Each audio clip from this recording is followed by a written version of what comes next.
6 o'clock. Welcome to call to order the Recreation Commission meeting, December 11th, 2025. We are good online, are we? Anybody? We are. We're all set. Is there anybody there online? We got Wendy Ravelli. Okay, and we have a handful of people here in the audience. Briefly, we'll go through our agenda. We're going to review and approve our minutes from our previous meetings. We have a discussion of an open meeting law complaint. We'll talk about the Rideout Courts resurfacing project and the subcommittee report and what the subcommittee work has done. Then we're going to have some conversations about the review about the Recreation Revolving Fund. And those two conversations are very closely linked in terms of how we may or may not be able to proceed. And then we're going to get some information from DJ and Lee about some of our program vendors and our strategic partnerships, which I think is always a good conversation to help us think about the bigger picture of what we're doing. Then we'll have our standard meeting business after that. First order of business, approval of the minutes from October and November. Did everybody have a chance to review them? Did anybody have any questions, comments, concerns? No? None? Anybody? All right. In that note, anybody want to make a motion to accept the minutes? Second. All those in favor? Aye. All right. Thank you. Thank you, Maggie, for keeping us all on board and sending those things around, and they're very well done. So for this next item, open meeting law complaint, I'm going to step down as chair, and Lee and I will not participate in this conversation since the complaint was filed against the two of us. Jess is going to lead the conversation on that topic. Excellent. Jess Porter, Assistant Town Manager for Concord. So in your packets tonight, you saw that we had a copy of an open meeting law complaint that was filed by a resident and a co-applicant resident as well, pertaining to the meetings that we had with the subcommittee on the Rideout project. So I reviewed the complaint itself and sent it to town council, Mina Macarius from Anderson Krieger. Sent some additional supplemental information. One of the biggest pieces of the complaint did focus around the fact that we lost the Zoom connection the night of, I believe it was October 21st. For those of you that read The Bridge today, there was another write-up in there about that incident, which is actually a pretty sizable incident with the broadband. Anyway, based on all of that information and the complaint and everything, town council has put together a draft response, which was also in your packet. So the goal tonight is to have any brief discussion that the commission wants to have either about the complaint and the response. And if there's anything that people feel needs to be tweaked or modified within the response or doesn't match the recollection of what transpired that night at the meeting or what was discussed, we can make those edits, and then I'll just need a vote of the commission to authorize me to respond and have town council formally respond to the open meeting law complaint. I do want to say that the individuals who filed the complaint were gracious under the law. We have 14 days to respond to the complaint. 14 days was actually this past Monday. I reached out to them and said, hey, we have a regular commission meeting scheduled on Thursday anyway. Are you willing to work with us? I've even tried to get the commission all together for an additional meeting. So we do appreciate that being extended to us. So assuming the discussion and vote goes accordingly this evening, we'll be able to get this issue for this response to the complaint formally issued to them most likely tomorrow by 10. I was unable to read that legal response. Do you have a copy of that? We can certainly get one printed for you. Yeah, could you? I just couldn't access it, so Okay. it's not your fault. That's my fault. I'm not very good. That's okay. We can always I'd get like you to see when you need it. You tell them the story, I'll follow with them. And then the crux of this was basically that the broadband went down and that the meeting continued even though you weren't able to put the broadband up. Right. So that was part of it. There was a couple of different components to it. A butter notification was in there, and the legal response again explains that we're actually not obligated to do a formal butter notification for this type of a project. There's certain matters that do require that. We actually get the formal butters list from the assessors and do a mailing to anybody. Usually it's with, I think, zoning changes and things like that. So there'd been concern that there wasn't a formal abutter notification, but that's not an open meeting law requirement for this type of topic. Follow-up comments, opportunities, part of the complaint alleged that, we violated open meeting law by holding all comment to send at one time. Again, that's not a violation of open meeting law. The comments were all shared. And then some discussion about, the subcommittee having two members from the rec commission. And then I think there's a fifth component as well. Nope, it's just those four components. So again, based on, the facts and information we've provided to council and the open meeting law itself, as you'll see from the response from town council, they did not find that we had any violations of open meeting law. And remind me how many people were on the subcommittee? So there was two from I us. believe it was seven Seven. total, yes. So two commission members, 5 staff. 5 staff. And then you want us to read and then approve or say we. I think If there's it's a town thing. anything you think needs to be Okay. changed or amended or something like, no, that's not what we recollect happened, et cetera. And then assuming there's no edits to the document that was provided, just to get a vote authorizing town council through me to issue the response to the complainant. Thank you. I'm not sure if it's appropriate for me to just make a point as a member of the interested public.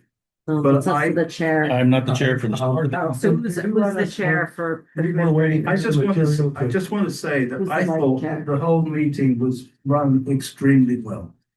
Thank I you. do not understand these Who's the vice? complexities. Get to it. Yeah. What's the lawyer's response? It's gonna go to-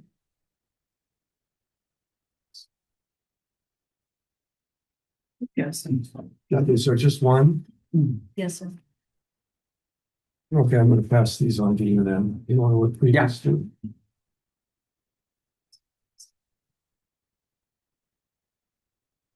Who's our vice chair? Do we actually have a vice chair or clerk?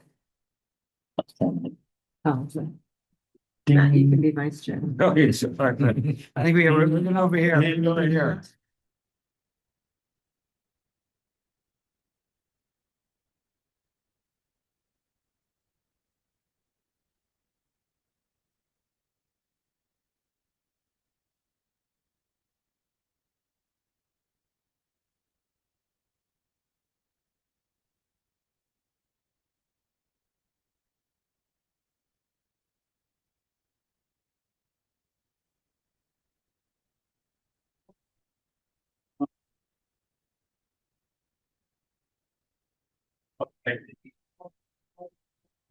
Thank you.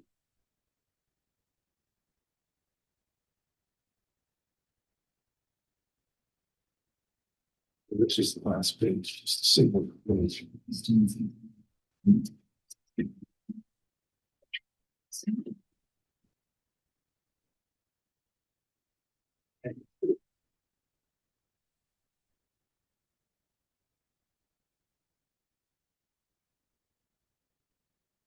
So bad. Yeah.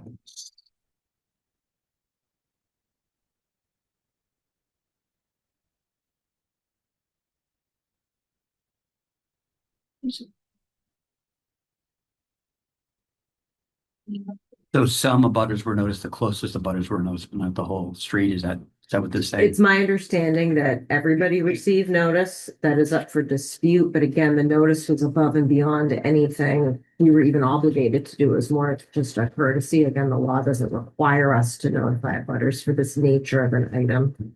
And the notice was a mailing Hand delivered. in.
Okay, Laura, you got it? Yeah, I'm good. Could I make a comment or two? Absolutely. Um, I haven't had time to read in detail the lawyer's response. I'm sure it's a perfect legal document which covers everybody's butt in this sort of thing so that we can't be sued. Um, and I'm glad that we have that. Uh, my point is that I think it's really important that we be as open as we can with all the citizens of Concord in whatever we do. And that I feel badly that there was even this had to happen in the first place, that somebody felt that there had been a lack of communication, which says to me that we failed on our part somehow or other to get across what was going on and what was happening. And I'm not interested in the legalities of all this. I'm just saying that as a committee, I think we have to be ultra sensitive to include everyone in town to the extent that we're able to do so in the decisions we make, because we represent the people of Concord and they're the most important part of this whole thing, okay? And if anyone here, it was one of the people who complained, my apologies to you if we didn't do something right, and I hope we'll never make that mistake again. Okay? Thank you very much.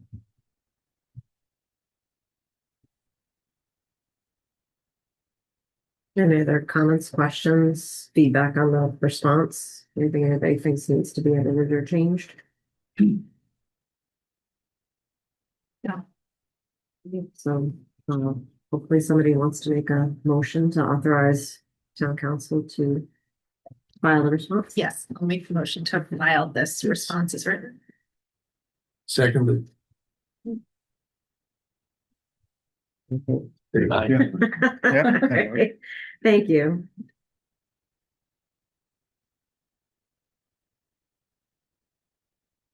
All right. Thank you, Jess. My pleasure. All right, and now we will turn to, I assume most people are here that want to listen to is the next two items on the agenda. Again, I apologize, this has happened before where I might have to speak for a few minutes, but Daniel and Lee are more than welcome to jump in. But as the three of us were on both the subcommittee and on here, I think we should jointly report out, but I will make a couple of basic points and you guys can add in whatever you want to know.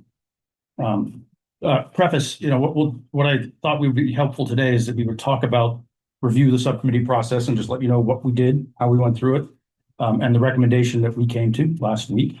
And then we can decide whether we want to take a vote on that recommendation now, or I would recommend we wait until after we have some more budget information, given what's been learned about the price of this project and other budget situations that are going on.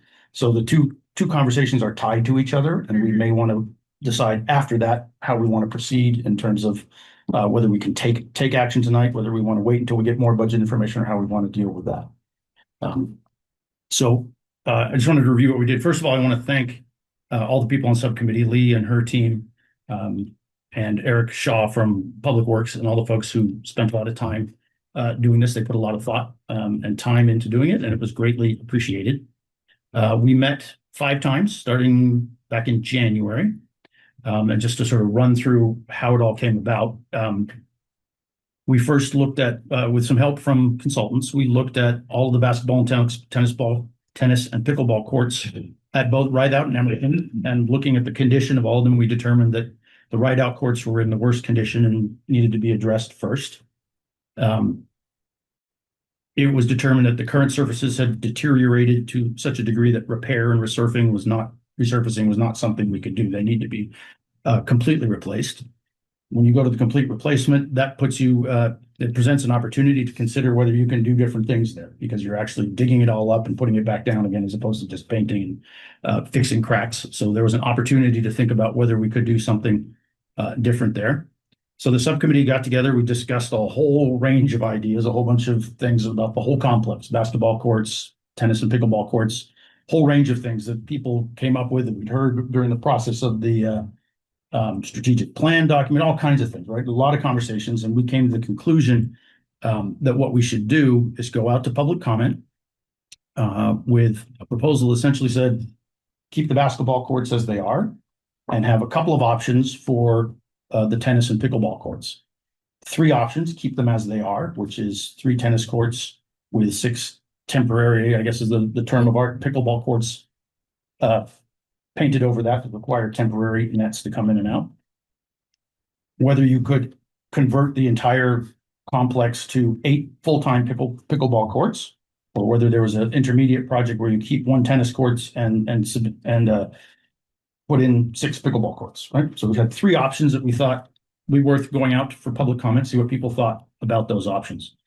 There was a robust public comment process that took place with a meeting and lots of other things happened. It was very unfortunate that the internet went out during the meeting, but we had 40 or 50 people in the room, and we decided we've got all these people here, we should continue our discussion, and we'll have other ways for people to engage. So it's unfortunate that it happened that way, but there you go.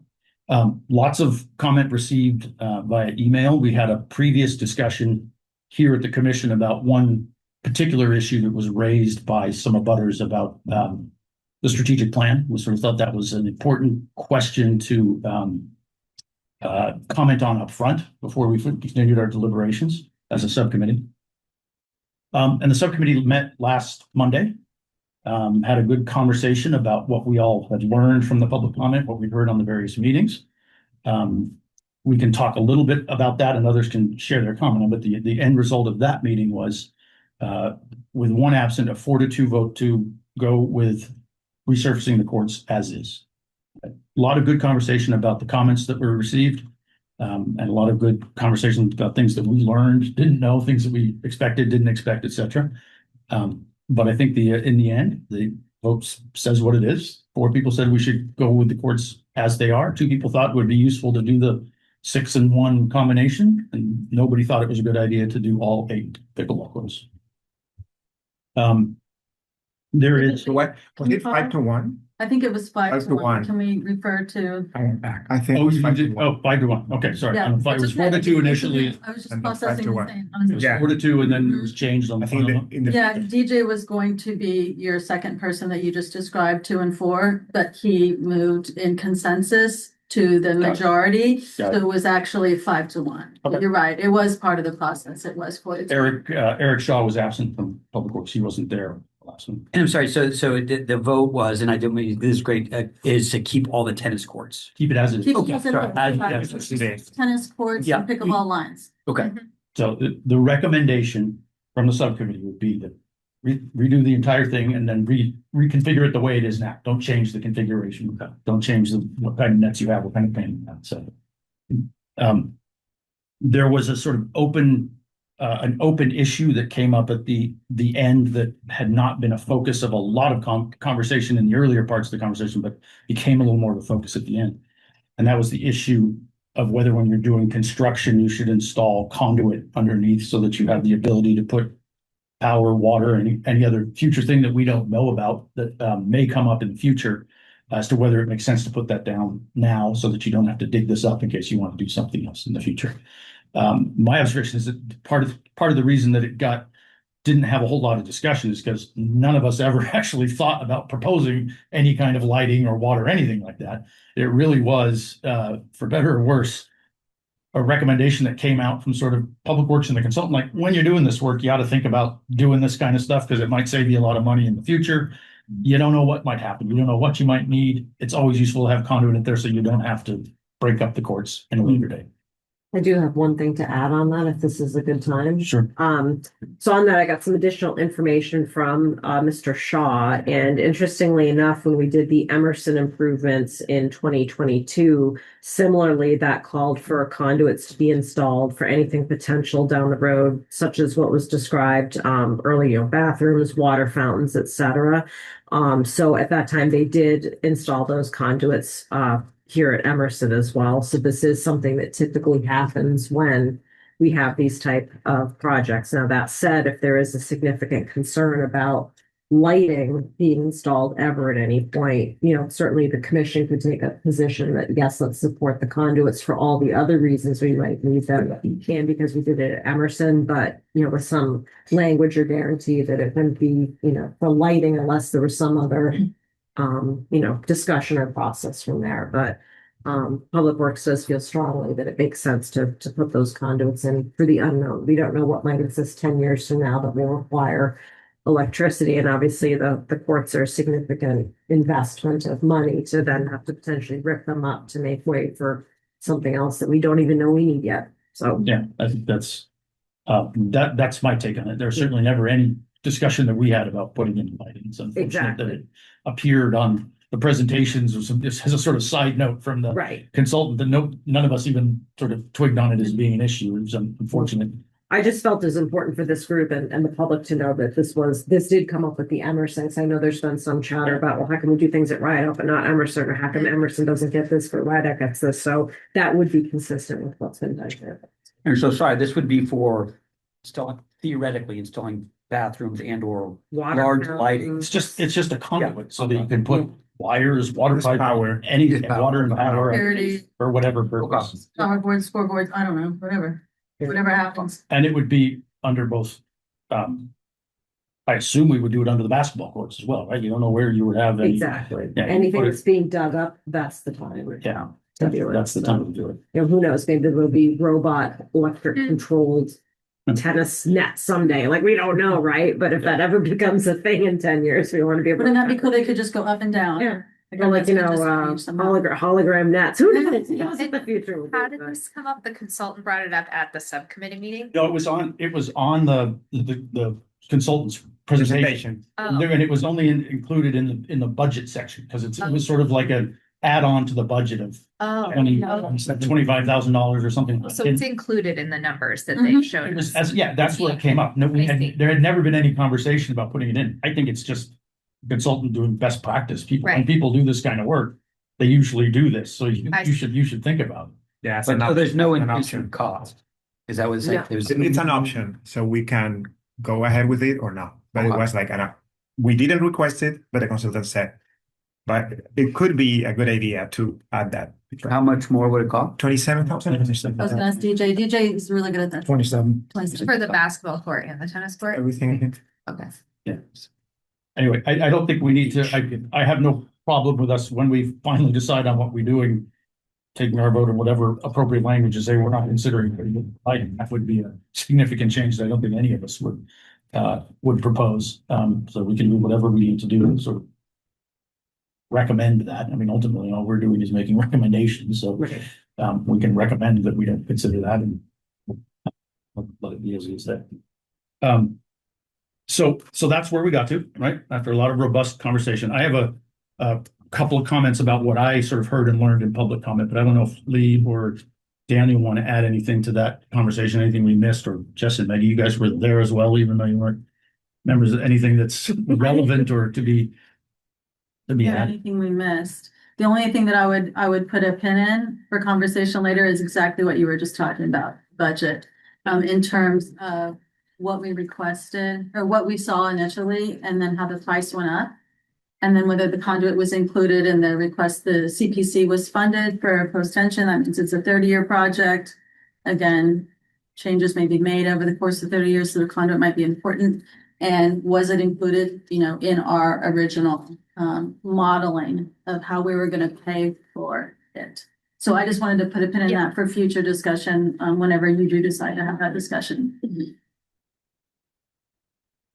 Did you have anything you wanted to add? I mean, I think it's relevant to sort of at least talk about sort of some of what we heard in the various comments and how we thought about it. And I'm happy to say what I thought. Again, it's unfortunate that the internet failed at our public meeting. It was a really good conversation. I'm really pleased with how it came out, and I'm glad it was available to others later on tape. But it was a very helpful conversation. On the comments that came in both through the public meeting and by email afterwards and at various other meetings that were held. My sort of general take on it was that there was the content of most of the comment. There was nothing that I don't think we anticipated or expected that we would hear. Right. We know that there's a huge demand for pickleball and there's a lot of people that want to play. We know that there's a lot of people who still play tennis. There's probably more people playing pickleball than playing tennis right now, but maybe that's because they can't get on the courts. Who knows, right? So there's both of those. We know that. We know that walkability to recreation is an important thing. People want to be able to do things in their neighborhood. And we know that many abutters around pickleball courts dislike the sound that's going on. All those are kind of well-established facts that I think we were expecting to hear that comment, right? We knew we would hear those comments. But I always look at these things and sort of try to sort of identify subtext or things you don't hear, or what you hear that you didn't expect to hear that might actually be helpful. And one of the things that I was always, having my ears listening to is whether what's going on there now is sustainable as it is right now, right? Are people happy and enjoying it and able to make it work? And is it sustainable the way it is right now? Is there conflict now where people are unable to do what they want to do? And there's, a bunch of things that we've got to change something or not. And, so the subtext that I got on is that people have, for better or worse, not everybody's 100% happy. There's a good balance there. People have figured out how to play tennis and pickleball and make it work for the most part. Doesn't mean people would like more and would like better and would like additional, but it works there. And that's always a key question when you're thinking about making changes. What you've got going on now, sustainable as it is, or is it in a crisis? I don't think it is. I think it's sustainable.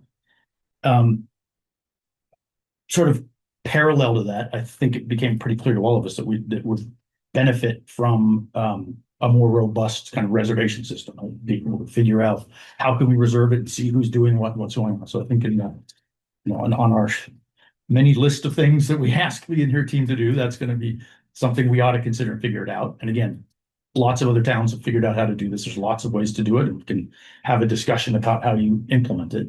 It's actually fascinating about sort of policy things that you implement through deciding who can get when and where on these things. So that'll be a fascinating conversation, but certainly we would benefit from that. But the status quo is sustainable.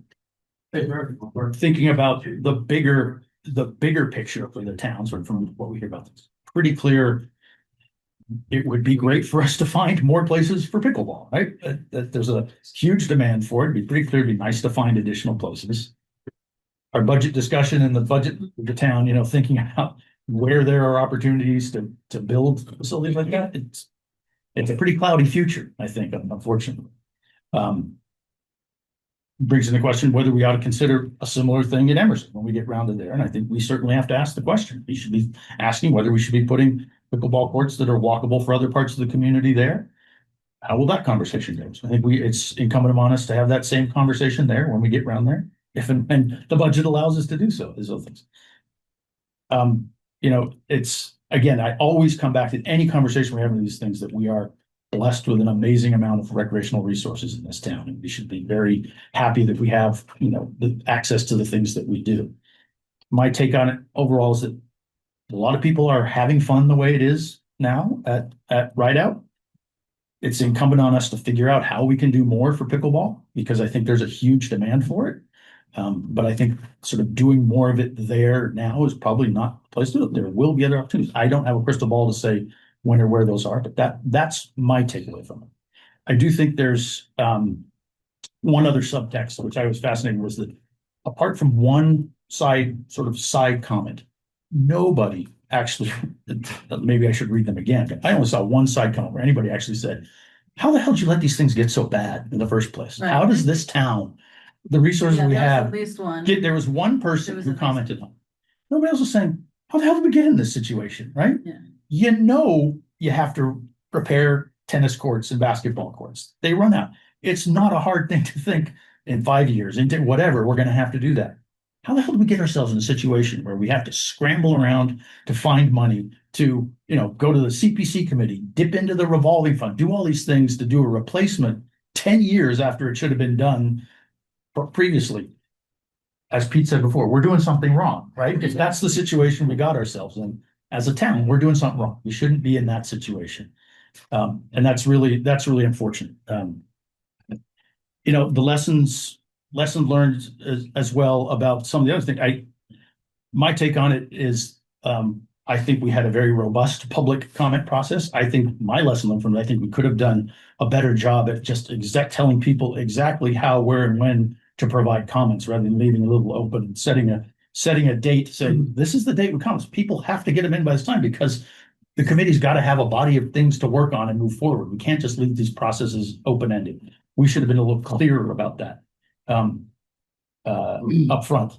And it's also, it's a little frustrating to get comments from people who clearly think, I'm trying to say diplomatically, some people think their comments are more important than anybody else's, and they should be pushed to the front of the line and given to everybody straight away before any other conversations happen. I find that personally very frustrating and disappointing that some of that happened. But that's all how it happens. That's the way the process works. I put up with all these things. I think we had a robust public process. I wish we could say we've got a bunch of money and we're going to go build more pickleball courts somewhere else, but unfortunately, that's not the reality. So there's my take on it. That's how I interpreted what was in all these things and the questions that we had. I don't know if anybody else wants to add anything else to that. Yeah, no. Really fairly quiet.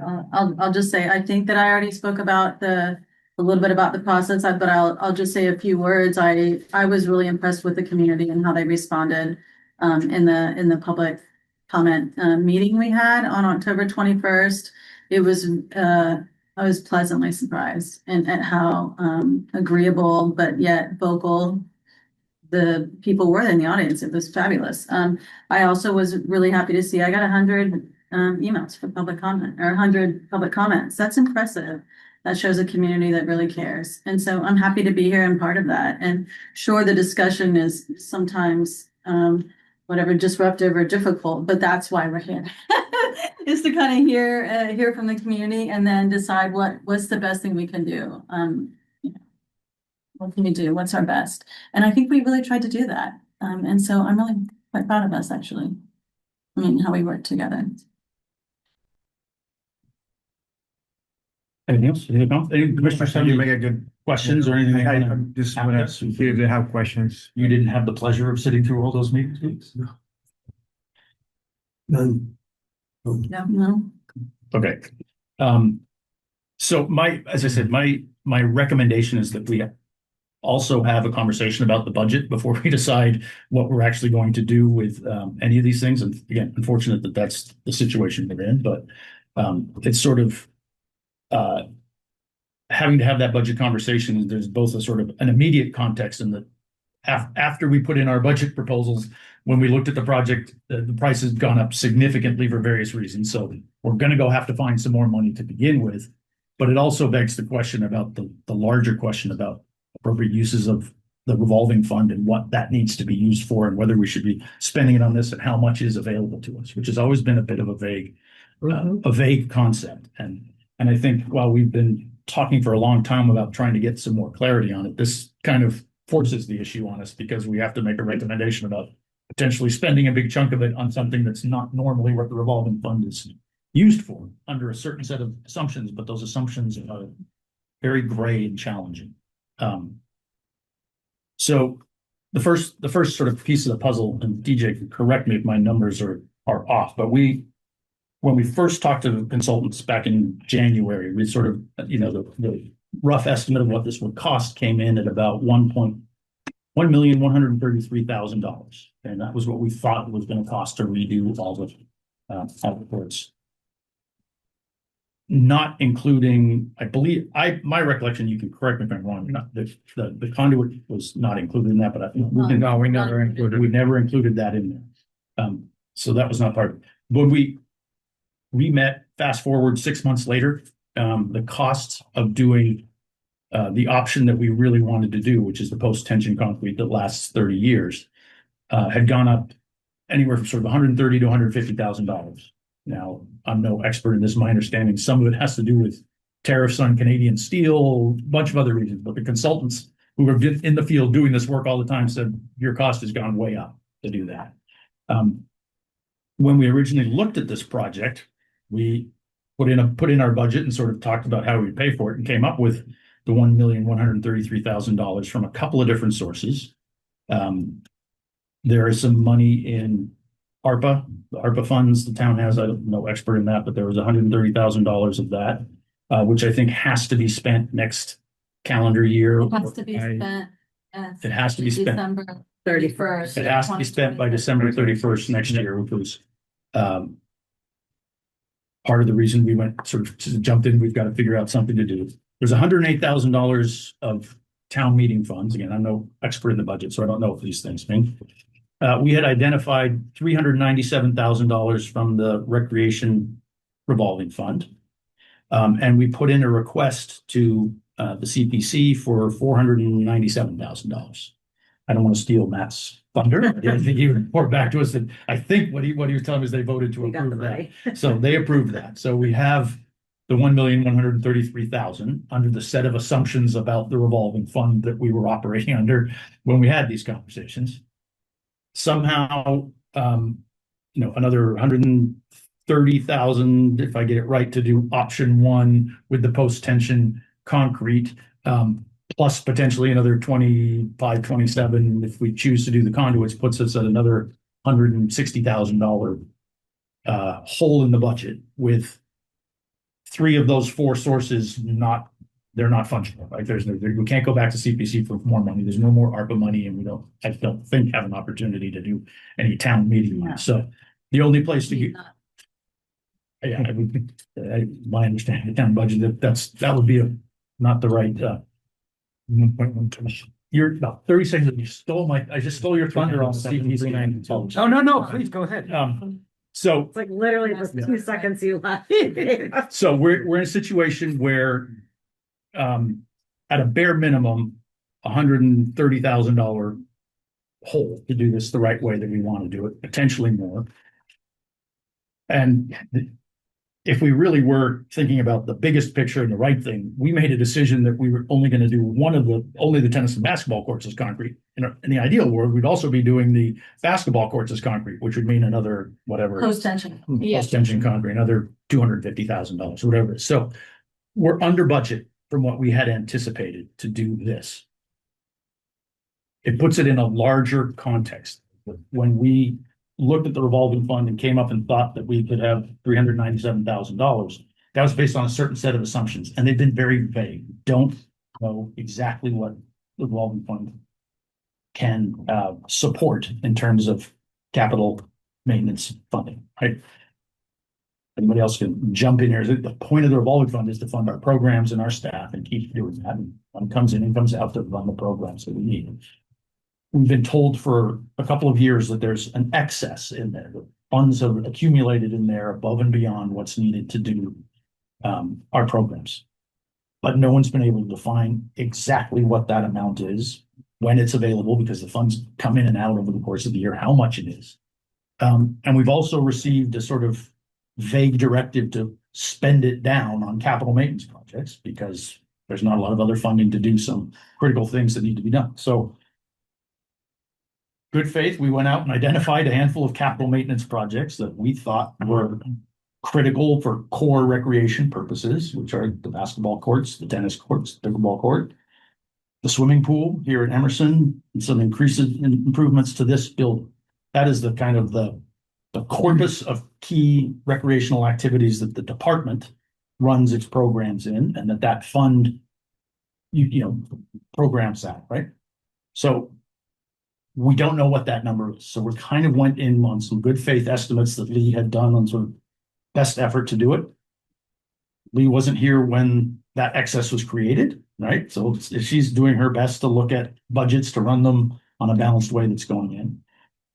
Since we've had this conversation, again, none of these budgets mine. In the last 2 weeks, I'm aware of at least 2 other costs that may get added to the recreation revolving fund that the select board are considering. There's another potentially as much as $50,000, $55,000 for helping Public Works maintain Giroux. There's another $45,000 that's going to be transferred potentially for centralized administrative responsibilities. So yeah, those are not final, but it just shows you that this is a moving target. And I don't think we can responsibly recommend going out and spending $400,000 plus another $130,000 without fully understanding how that's going to affect our ability to run programs, keep our staff, the things that we're committed to. I'm not philosophically opposed to spending an excess on capital maintenance if it exists, but we don't know what that number is. We've been asking for a long time, and it's never actually been provided. So as much as we'd like to be able to vote and say we're going to go ahead and do what we need to do right, I think it's come to a head where we need to know what that number is. And I think it would be good for us to have a conversation about what questions we would ask about the revolving fund, right? What is it we want to know? What are the assumptions that go into coming up with a number that says you can spend $1 million, you need to maintain a balance of $1 million, you can spend $2 million, whatever that is. What do we care about? And what do we want the town to tell us so that we can do our job? Guess one of my questions, but what would we want in reserve? Like, so if something happened, what could we fund without having to do so much more? But I do know that there's interest, that there's a lot of money that utilize that in some specific ways that we had to have. Yeah, so kind of the general rule has been 3 months worth of our expenses. Lee's been saying that all along. I've asked around, to other folks in the finance business, including our CFO. So 3 months for us represents about $1 million, right, Lee? Yep, that's a million.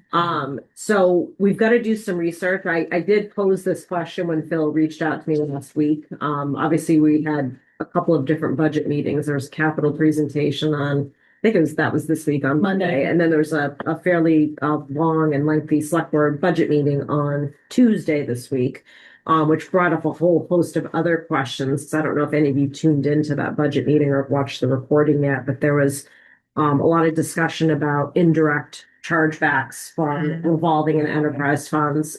The numbers are just draft at the moment. Everybody who has an enterprise or revolving account, including recreation and BD, have a lot of questions about that slide. I'm of the understanding that there's going to be some subsequent meetings going forward with internal staff who have those funds and the town management team to kind of pin down what that looks like, because the number especially for BD was a little high, and I know we're talking about revolving account right now, but just to kind of give the bigger picture. So we're hoping by maybe even the next meeting that we can have some more concrete information on, really what that firm balance should be based on what our auditors are recommending, what the expenses are, and then again, really who is going to ultimately pay for what and how much. We've got a lot of other issues, with groups like private schools and things that are using our track, our courts, our fields, that they aren't. I don't know if it's fields, but there's not anything being contributed to that. So there's a lot of areas that hopefully we can,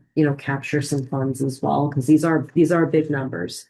One thing I mentioned earlier to Lee as well, I don't know what the appetite is from community preservation, but every year we've got to give at least 10% of the community preservation funds towards recreation. So things like courts, et cetera, that's all considered recreation. So maybe the commission, redirects its focus on what they want to ask about the CPC, since we have to make that. The interesting thing with CPC is they do land preservation, recreation the same, not specific. Okay. Thing that we were talking about is like, so there's 3 buckets. Recreation, I was like, that should be a bucket into itself. So yeah, But they were doing open land for space. open space. Yeah. Yeah. So I was intrigued by that. And that Is will, there- I'm sorry, can I ask a question? Yeah. Will that continue? Is that continue that's to be their CPC philosophy law. that they Yeah. will? It's in the law, I Yeah, think. it's In the law, 10% for housing, 10%. No, not that open part. The space. part about combining the land use with recreation. So I sat in Brookline, and Brookline was different, right? So their board did it slightly different. But do you think, Matt, that it's going to continue to be that a lot of the quote unquote recreation bucket will go also to land use? Is that kind of your sense? Is that what you think? I think there's a lot of commitment for recreation, as was seen here where we passed Okay. but there was no consensus on that. Oh, okay. And then I think that they're would- 1-year appointments as well. So it's Oh, wow. Okay.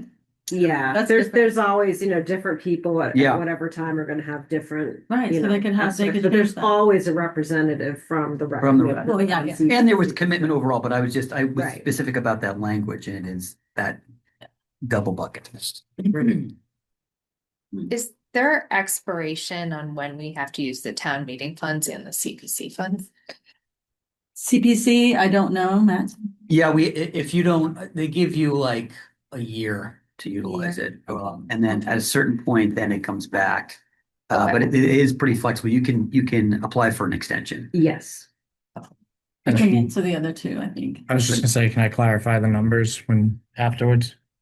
Yeah, absolutely. So town meeting, we did get that vote, and I believe 2023, but the year right before I came on board, 2023, and that stays. And unless it's decided to be repurposed by the town manager, I think the town manager has authority. Well, if it was voted explicitly, it would have to go back to town meeting. to It was repurpose it. explicit. Yeah, so. There you go. We can't So just, we have can't it. just reappropriate the money. Yep, so then we have it. it stays. And then the other item was the ARPA funding does go. Yeah. It disappears at some. And I apologize, correct. I think it's more than a year. It is, you do have to give it back if you don't use it some period of time, but there Yeah. can be But if conversation. I you don't know, show it's a year. movement, Yeah. like that you're Okay. working, but if you're literally I just. just didn't want to give the have a wrong lot of time. money period. Sorry. that you've done absolutely nothing on, like, they're gonna be like, hey, you're gonna use this or not, because obviously there's always some other Yeah. project in the queue that's gonna want that money if it's not gonna be used, so. Just the original project cost combined of the tennis courts and the basketball courts, it was 1.128. Recreation was giving 392,000. Town meeting was 108,847, and then 130 from ARPA, 130,000. So for a total of 1.128. The new costs, the conduit for the tennis court, it's 27,000. For the basketball court, it's 17,000. That's another 44. Thank you. Oh, those Yeah. are two different. And then post-tension concrete for the tennis courts is up to 393. Wow. Which was, So it was 200 and something, so it was up 100. it was, Oh, I see. Yeah, yeah, it went up. From 240 to 360. Yeah, it was at 233. And for the basketball would be the same. Basketball, we were doing as is, so. No. So if we decided ultimately if we were putting all the numbers in there, we look at the basketball Yeah. as well. So yeah, the total of the new project is up to, with the conduits, 1.309. Without it's down to 1.275. So we have a gap of about- Plus the basketball. with the basketball court included. That's the same number. That can't be right. So 1.3, it's 1.128. 1.128. Yeah, now it's 1.3. It's 200 and So it's about 200. 207, and then without the conduit, it's about 181. Okay, so there's, again, the other caveat, none of these numbers are firm until you put out a Right. contract and get them. Yeah. Be pleasantly surprised if they came down, but God knows what will happen to them. Yeah. But I have a couple more questions specifically about the revolving fund, because one, from where I sit, our priority is to make sure that we maintain all the programs that we currently have and the staff that we currently have to run all of those. And the analysis should look at what our current rate structures are, right? That's the bottom line. Yeah. Then you can have a conversation about what you want to do, but what is that number? But it also flows in and out at different times during the year. Sort of saying you need to have a balance of 1/3 doesn't always help you, because you get a slug of money when people register for camp, and then you spend it over the summer, and the fund goes up and down. So it needs to be a somewhat more sophisticated analysis of when those funds actually become available. If you tied up to, it's got to be put in the bank to go out for an RFP to do a capital project, that money gets spent that day, it's out of the fund somewhere else. And on an annual basis, the money's flowing in and out. So we need to know what balances you need to have at what times of the year and how that affects your spending. I'd also be interested in knowing how excess, whatever that is, got created. Was there something we were doing? Is our fee structures off that we're making too much money? Is this? we are dynamite. Can I answer that? We are. I swear we didn't set this up. I know, I wasn't here, Yeah. so I should say they were DJ was, dynamite. though.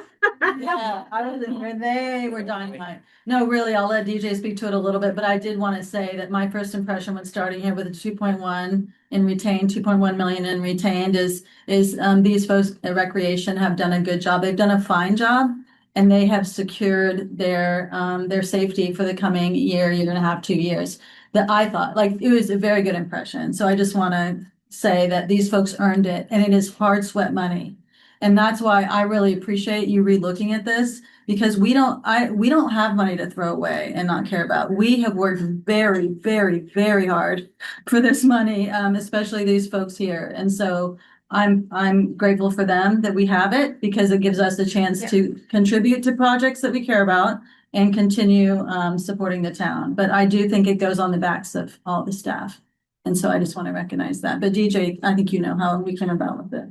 Yeah, thank you. It really was just a lot of years of buildup of very successful programming, and it's been in excess of funds. Years ago, it was a much smaller staff running many different programs, so a lot of it built up to that retained.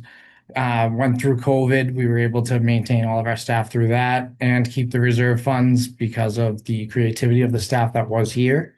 And Can you give us a sentence about that? What was the creativity of the staff? You mean through programming or through programming, money connecting. management and through COVID? Is that what you mean? Yeah, we went through a massive change in software that the staff had to pull together and get real creative on how to maintain transferring all the records, funds, And programs and probably. running programs COVID. virtually, and then still getting summer camp up off the ground that summer.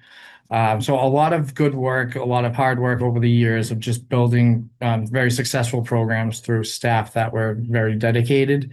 And where we're at now is maintaining level. As you can see, supplies expenses go up, and we're still trying to stay in the market realm of our fees and pricing. And as I understand it, the budgets that we have put in each year is balanced, right? Yeah, operating's balanced. We're balanced. We have a good, $2 million right now retained earnings that you all voted for me when I presented it to you to spend down the revolving fund retained earnings. You had 2.2. We made a plan how to spend that, and now we just need to relook at the plan because all kinds of items have changed. New information changes. Yeah, so I think I think we need to have that drill down level of analysis and say, if we are to maintain all of our programs and all of our staff at the current rates, we need to maintain this amount of money in the account and have a cushion of whatever we decide is that appropriate cushion. And then we all agree on that, the town manager's office, the finance office, recreation staff, so that we all know what number we're looking at. And then we need to know when, because I do think there is a time problem here in terms of how that money flows in and out of in order for Lee to run the programs and the staff that maintain the programs and when the cash comes in, and then taking big chunks of it out for capital projects is not how the flow usually works. So we really need to understand that a little bit better. And we need to know how many more, new things are going to get proposed to come on. I mean, as I said, in the last week, up to $100,000 that might get tapped into there and been proposed again, draft, et cetera. But it changes our dynamic. We don't have another $150,000, $200,000 to put into this project, and it's going to affect what we can do in outcomes. Will there be money to do the same thing at Emerson next year? Will there be money for the swimming pool? Will there be any money to do this? I think we need to understand those things before we pull the trigger to go ahead with the project that we are looking at here. Again, not philosophically opposed to it. We just don't know what that number is. Right. And then the question I had too for, our finance team here as well is, we have these big projects that are $1 million+ dollars. It could very well be that those projects are actually bonded or borrowed projects. And then our portion would be essentially our contribution towards the bonding cost. I don't know if they're intending to pay cash for all of these or what that looks like, but in theory, if it was a bonded or borrowed project, then we would be paying if we say it's going to be 1/3 from REC, we would be paying 1/3 of that payment. Versus giving the whole lump sum all at once. That's the question I have. Or is it preferred to just give the whole lump sum at once? But that's the conversation. Who makes that decision? You all do for revolving. Yeah. We make. Well, you make a recommendations, yeah. recommendation. Town manager Right. always has the authority, right? But she's looking for your recommendation because the revolving fund is named the Recreation Commission revolving fund. So that's why I say it that way. You would vote what you want, obviously, and you let her know. And that's what my job is to Jess and Jess shares. I think we need some advice. I personally don't feel qualified to look at these numbers and say, this is how much money we have to keep in reserve or be safe in the future. Clearly, we're fortunate to have this amount of money available, and we hope that we'll continue to generate little excesses. But the issue of how much we can take out of that and spend on capital is a little bit over my head in terms of finance. I'd be delighted to have I don't know, maybe I shouldn't say this, the finance department of the town of Concord give us some advice about what's appropriate, recommendations about what we should put aside and what we should not put aside. If we can trust them to do so, I don't know if they're going to. No, I'm saying that because maybe they're going to say, "Oh, give it all to us." Yeah, I think it's critical that they tell us what their assumptions are when they go. But I would feel much more comfortable voting on something if somebody with experience in this sort of thing and expertise would come down and say, look, here's your numbers, guys. This is the situation. Here's your options. This is what we think is probably best, but you can do this or that if you feel, as opposed to us sort of pulling up of our heads what's an appropriate number. Do you agree with that, Matt? I think it's a wise one. Did we do a rec survey of what the community wants to and kind of being guided by the recreation options that the community would like? I think you might be referring, I wasn't here for it, but I do believe there was a survey done for the strategic plan. Yeah. The recreation facilities strategic plan. Yeah. What it does for you, and by the way, I have it printed. If you need a copy, let me know. I can give you a copy. It's also online. What it did was recommend kind of shore up where we are in comparison to peer communities, that kind of information, where we want to be. And then there were some action items associated. I guess where we are now is, I think from my impression of commission, we've decided to take care of what we have before we add something new. I mean, that's kind of the feeling I'm getting for the year and a half I've been here. So now we're taking those steps. We're taking those steps to take care of what we have. And so part of the capital that you all voted this year and last for the budget lines up with our programming, so that in some effect, we would hope that it benefits the recreation department itself and not just general community recreation. And that is part of the problem in language that I've noticed in the town, is that often people that don't sit on this committee say recreation, but it's hard to determine, do they mean community recreation or do they mean the recreation department programs and services and fund? So that's still, but in general, I think we are following in our strategic plan, which is take care of stuff we have before we add stuff. And that's the effort here. Yeah, and as a follow on to that comment, the facilities strategic plan we did not go into depth about the programs that we run. This fund is to run programs. It's not meant to be doing capital investments. It's never been the purpose of the revolving fund to do capital projects. So in some sense, this is a one-time opportunity that we're talking about, that there is X amount of excess that we have an opportunity to spend on some deferred maintenance that should have been done many years ago. Whether or not we ever build that up again to do other things, right? Expansion, whatever. Which brings it. It's a one-time opportunity. By doing that work, you may actually bring in more revenue, right? You might be able to run more programs on the courts or whatever it is, right? So that's certainly part of the puzzle. But as a fundamental rule or a fundamental premise, the revolving fund is for programs, not for capital. It's for our operating budget. It's for programs and services. So this is a one-time opportunity, and so we need to be very, very careful about what we do. Second point on that, I think it's not a long-term solution to think we're going to get it all out of the community preservation fund, right? We'll be able to supplement some activities and sort of one-time shots. It's nice. That's not a strategy, though, to go and say, well, we'll just go get it from the CPC.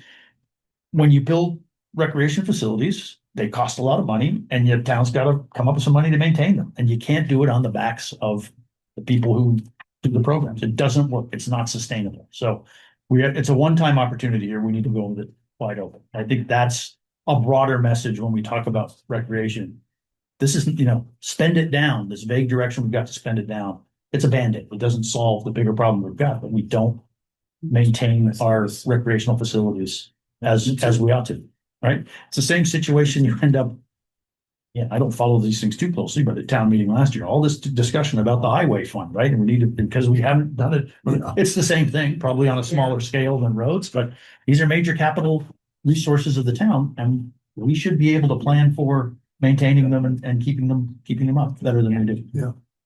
So I would move that we ask Jess to come back to us at our next meeting with that more detailed analysis that the town manager and town finance and Lee have all reviewed, understand what the assumptions are, and can tell us over a period.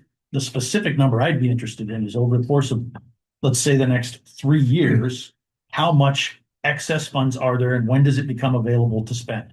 Because the conversation we had before was when we were asked to identify projects, there were 4 of them. It was expanding this building, the courts at Rideout, the courts at Emerson, and the swimming pool at Emerson. We sort of scheduled out with what we knew, what we thought that might be over the next 3 years. But we really need to know. We anticipate, keep running your programs, keep charging your fees as they are now. this is how much money you'll have available when, and how does that fit into our projects?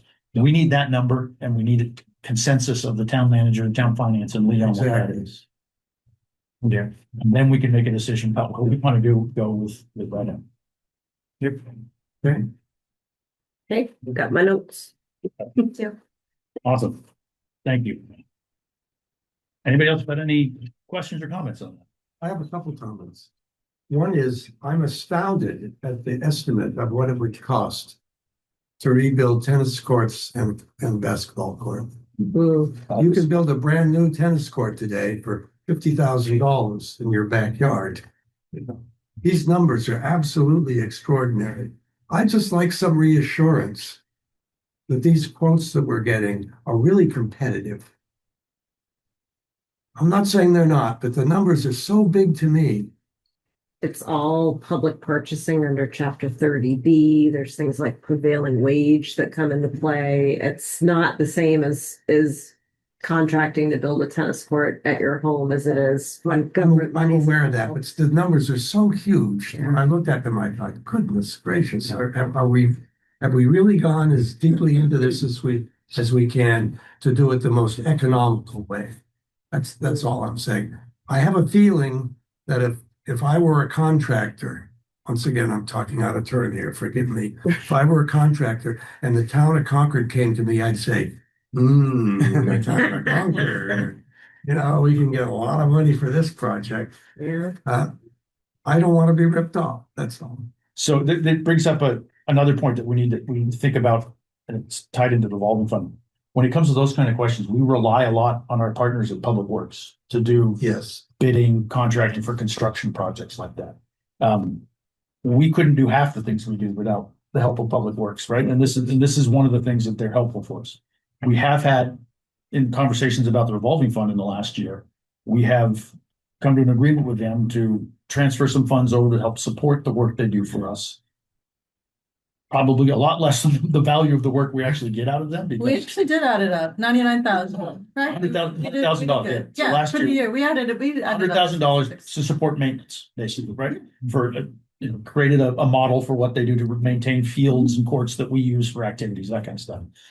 But they provide a huge amount of advice to us and in-kind support for doing things like this. So just want to make that clear. We rely on them, and there's mechanisms to help support that, but they're key to us answering those kinds of questions, right? They're the ones who have the expertise in doing construction bidding for us. So that's a conversation to bring them in, talk about making sure how that process works.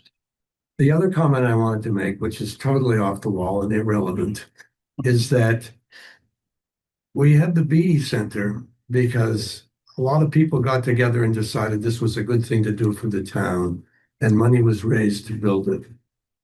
We have a proposal, which I think will come to realization, to have indoor diving practice as a result of a group of people who got together to raise money to fund the project. Is there some way that we could encourage more of this sort of volunteer giving in order to support our athletic facilities rather than relying on the taxpayers? You don't have to answer that question. I'm just saying to you, we have an excellent record in this town of doing this when the moment presents itself and the opportunity does. And it's usually individuals from outside the recreation or outside the government who come to us and say, we'd like to propose this, we'd like to do this. And we say, yeah, that's great, because it's wonderful. Is there something we could do inside the government, inside the rec department in the town, to make this sort of thing happen more often? That's just a thought I want to float out there. There's a lot of money available in this town for good causes. And if we could find some way to tap into it, that would really help us a lot, I think, in the long run with our capital expenditures. Yeah. I've been thinking about the Thoreau School playground too. They just did a huge, I'm gonna get the numbers wrong, but they raised thousands and thousands. Yes. Much more than the gap we have here. Right. Just keep it in mind. Yeah, those public-private partnerships to do these things it's absolutely the way to go if you want to get first-class new facilities. I think what we also have a responsibility to bear in mind is that there are, you know, public general uses of these things that should be supported by the town as well Right. as specialized opportunities that people can get into, because something like the BD Center, we've heard lots of talk about, costs money to join. We have a responsibility to provide opportunities to people that are not expensive and that do not require monthly, you know, memberships and things like that as well. That is part of our responsibility as well. I think you're right, that we have a responsibility to, like, look at, are there ways to generate private funds to do things that people want to see? I'd posit that pickleball is a perfect example of that, right? Yeah. I mean, it certainly does seem like that would be a profitable conversation to start having, I think. Anything else on the budget stuff, those other things? Thank you. That was a really good conversation. I'm glad we're gonna be able to make some headway on it. Am I next or you next, DJ? So we have a couple of fun items from DJ talking about what happens here on a daily basis. So it came up at I believe in the October meeting when we presented our budget, to kind of go over some of our recreation programs and the vendors that we use, to run our programs, throughout the year. So, maybe you can go ahead. No, we got a lot of what happened already. Let's be easier if you zoomed in. All right, so first slide is just a little bit of our revenue history and the projections that we had compared to some actuals. Back in FY 24, Specifically vendor related. this is rec programs. So our recreation programs, this really encompasses our enrichment programs and after school, before school, musical theater, those types of nature programs. And our vendors will cover sports, youth programming, other things. But back in FY 24, we projected $215,000 of revenue. We actually came in with 267,000, with a positive difference of 52,000 and change. FY 25, we budgeted a little higher at 290,000 and came in at 336, and another net positive of 46,000 here.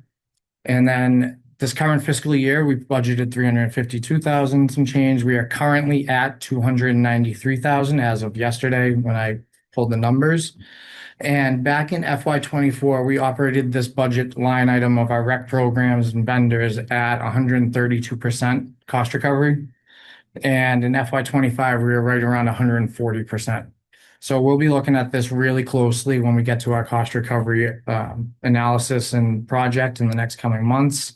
And then I think what really raised the question is the big jump up to FY 27, going from a high of 352 as a projection to 489. Maybe you can go next, please.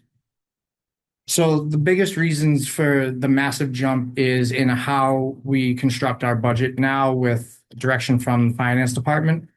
We are now instructed to put in full year purchase order requests. Estimates. Yes, estimates. So we ask our staff to project at a higher level than we previously had to be able to encompass the entirety of the PO amount that we need. So anything over $10,000, we have to use best business practice of getting 3 quotes.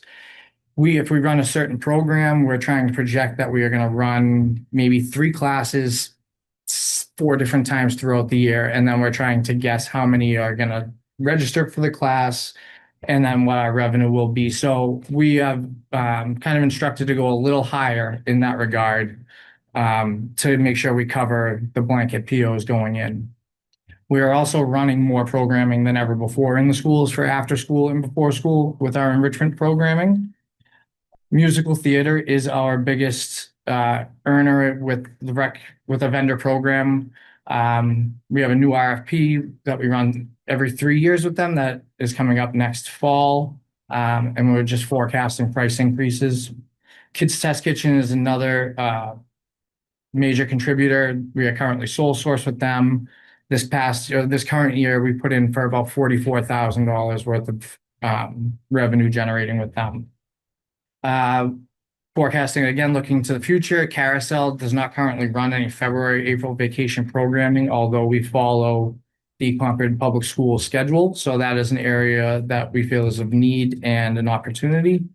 And again, the same way with Kaleidoscope, in the summer programming, there is an opportunity for some more vendor usage with extra weeks there as well. And back to why we use the vendors, they offer us specialty programs in which they are the experts. Kids Test Kitchen, there's certain things that they do that are absolutely amazing. We don't have to really rely on our staff, teach, hiring, training, scheduling. They kind of encompass it all for, a vendor employer split that we do with them. And a lot of them have a variety of different programs that they offer within their business. So for example, musical theater offers 3 different casts or 3 different shows, whether it's Annie and Alice in Wonderland at the same time. Build Wave will have multiple, and I'll get into some of that with everybody. But where do we use them? In before school and our after school enrichment programming in all of the schools, and we are expanding to here at Hunt this winter. We do it for our youth sports programming and for summer camp for some of our weeks and activities. All right, current vendors right now for our enrichment programming. Chess Wizards is a longstanding partner. We use them year-round, multiple times in each school. We have added 2 new additional classes to, I believe, Thoreau this past fall. We added 2 classes to Hunt for the winter. They come in, teach chess right from the very beginning, and all of the they have a great business model. They have just a tremendous urge to get kids interested in that class. That program sells out almost every session that we have. Kids Test Kitchen is another longstanding partner that's very popular.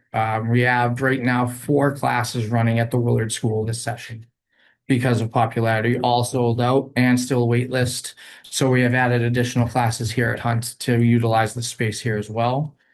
Again, musical theater being one of the most popular programs. Back in the day when we didn't do online registration, the line would be out around the door, around the corner. It still has an immediate fill rate. And again, are running multiple casts per production. And BuildWave is a STEM partner of ours where they offer a different variety of programming. Right Brain Curriculum is another STEM type of program. They focus more on Lego building. Umbrella Arts next door, we do a great partnership with them where they offer different options as well. I believe this year we are doing paint and some sort of engineering with them. Snapology is a new vendor that we are engaging with this winter. They are running programs like amusement park engineering, game bots, and Space Wars robotics. So something very different. But those programs have already shown that they're going to run based on the registration numbers that we have so far. Bricks for Kids is another new vendor for STEM programming, engineering. Their programs this winter are junior engineers, advanced builders, and boss builders. And Codex is another new vendor with coding STEM programming to kind of expand our resource, our base, because we have not had any type of coding in the past. So as well as being on the rec side and the enrichment side, we also use vendors for our youth sports. So Skyhawks, we have done a lot of different programs with them, and I can go into more depth later on. But volleyball from ages 7 through 15 has been a massive hit with them. That program is oversold, and we have gone above and beyond with them. We have gone to a progression type of program with volleyball during the winter. And they have also introduced us to some golf instruction that has done really well in the spring sessions.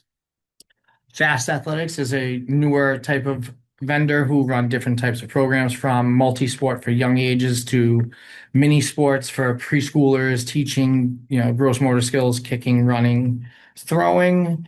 Super Soccer Stars is a soccer-based program that we have been with for many years. We are an RFP with them. We run classes for ages 2 through 7 and a parent and me class for 2 and 3-year-olds that we have also expanded to multiple classes over the years. Prove Them Wrong is coming in to help us with our basketball league with some expertise in coaching, reffing, some skills and drills. X Golf Acton came to us last winter to get into a nice partnership, and so we run golf lessons through them at X Golf over in Acton. The first session we set up, we had 4 kids in a 4-person class sign up in less than 20 minutes, and another 4 on the wait list immediately. We reached back out to them. They opened up another class for us back to back. So we've had a real strong growth with them over the past year and a half. Do members of the Recreation Commission get to take those free golf lessons? I will find a way. He was very nice. Because I could use them. I'm with you. I will pay for you to do. Yeah, be happy to. David Bell Track. David Bell has been running our youth track program for almost 20 years. We have over 70 kids, grades 3 through 6, sign up every year. Again, another massively popular program with traditionally a good size wait list that we try to keep trimming down. Is this a feeder program? The David Bell track? So a lot of the kids that volunteer are high school track runners. So he kind of uses that as maybe a little carrot, I guess we can call it. And then On the Mark Archery is our archery instruction for both adult and youth. And we collaborate with Bedford and Carlisle in rotating who hosts each session. So another great program, really different. We also have an in-house archery instructor if we want to get to that point. Other areas that fall into this budget line are our before school sports at Alcott. This used to be an incentive type of program. We have now brought the phys ed teacher there is an instructor for us, and he runs these programs from 8 a.m. to 8:50 Monday through Friday for different grades. It's another avenue for parents that need early drop off and want their kids to get a little bit of energy out. Before school chess is separate from Chess Wizards. It's more of a competitive type of chess program, and that is run in the mornings at Willard and Thoreau. And then we also run our vacation and professional days as childcare, as field trips, and we have had to increase our daily price due to the cost of field trips, transportation, supplies, snacks, and staffing. These next couple ones, yes. I'm just going to kind of run through these real quick. These are just how we track all of our fill rates. So our key performance indicators are really of the seats we have available versus the seats that we have registered for. The ones highlighted in red here are programs that we ran. We had terrible turnout. We canceled the program. Ones in green are some that we have seen growth in and we have added and gone forward with. I can send all this to you guys. What is the red one? Yeah, what is So it's called Business Sharks. It was a it was like a junior Shark Tank that didn't hit. So No. we had 0 registrations, and we pivoted and went more back towards an engineering with that business, and I believe that's BuildWave, and that has really picked up. Maggie, you can go to the next one. And this is similar again, Kids Test Kitchen showing growth and how we added 2 additional days and sold out. We still have 29 kids on a wait list trying to get them into another program. That is how popular it is, and also why we have expanded to Hunt. And down the bottom is Annie, where we have 30 kids still on the wait list and just opened up another another cast there. Where do we do the test kitchen? Where? So we do it Alcott, Thoreau, Willard right now, and we added it for here in the winter. Because are we looking for space to host them as well? Like, no, okay. No, it's really, I mean, the schools, it's timing too, because we're only in the schools until a certain time. And then my last slide is very similar to this, just on the sports. But if anyone is interested, I have all these figures for every program we run, from childcare to summer camp to adult programming. So feel free. I'm more than happy to share that and how we track what we're doing each year. Essentially, it's a fill rate over time is what we're looking at. Okay, yeah, for all programs. Yeah. Can we go back to the first slide? The Technically second number slide 2. had the second slide had the. Nope. Yeah. Like all the way back here? Yeah. Yeah. So the next one's right there. So we had raised more in all years except for this year. We're only halfway through. We're only halfway. Okay, sorry. Right, It's halfway. As of yesterday, that was our. Yeah, but that's our revenue. it's not a calendar, it's fiscal. Fiscal year. Okay. Fiscal year. That makes more sense. Okay, sorry. Only in Q2. Great. All right, gotcha. And even though there is a massive jump in our revenue side, we are able to keep our budget balanced through the expenses that come with these programs, as well as being able to offset some staffing. Well, if you're in Q2, that's very impressive. Yeah. Okay, good. Yeah. Sorry. Yeah, musical theater itself, I believe will hit our 352 in the next session alone. Yeah. Because of how popular it is. Wow, great. The musical theater performances, they're in each of the schools when they run. So this session right now, I believe, is being run out of Willard. So at the end of the production, there will be, yes, Get tickets. They sell out. they are very popular. DJ, it's wonderful to see that. It sort of backs up what Lou's saying about we got a massive bunch of things that we're moving around and trying to balance and keeping it going. Yeah. And understanding how much money needs to be where to run all these things is no simple thing. Yeah. Ties in with Maggie's sort of marketing presentation. How do we let people know about the amazing suite of things that you guys offer and are able to support? And it's great to do that. It is. But and again, we talk about it with facilities in terms of programs. We are very fortunate this time. There are so many wonderful things that kids can do. It's great. Kudos to all of them. It's really Yeah. Did you happen to grab the number that earlier I was talking about? The big one? Today's? Where are we at? I think I saw it. Was it around 10,000 Like, for users? so for our registrations, fiscal year 23, we had 6,169 total registrations of rec programs. FY 24, that went up to 6,720. FY 25 went up to 7,100. Pardon me. And our fill rates are, the lowest was back in FY 23 at 76%, and we have steadily grown and hovering around 85 right now. That's the number of Number of filled seats in out of what we're offering. So we had a 9% growth rate from 23 to 24, 6% slight Yeah. decrease Yeah, from I know. 24 to 25, but So somewhere between Overall. 6 and 10% every year, which is good. I mean, it's great. Yeah. Right. Thank you, DJ. Thank you, DJ. Thank you. It's eye-opening. Nice job. It's fun. It's fun to think about those kids, all those classes and those things, I don't want to guess. All right, so that leads us into, may I? Yes. Sure. Okay, that leads us into the presentation. Phil was just mentioning that all this gets involved, and then we got to think about how we market it. So Maggie presented the marketing plan to the commission. Our first marketing plan, was that last month? I'm losing track. Last month. Yes. And within that presentation, she talked about us having strategic partners. And so we've identified some strategic partners. I just want to talk to you about who they are, so that if someone on the street walks up to you and asks you, you know who they are. I'll tell you a little bit about what I'm doing with them, and just a little bit of information. So our strategic partners that we selected for FY 26 were selected because we either saw opportunity to work closer with them, that we hadn't worked with them closely in a few years, that I needed to meet them, and that we had some maybe creative ideas that we thought we'd try to employ together. Or basically we wanted to support each other and lift both of us up. So we selected the Council on Aging.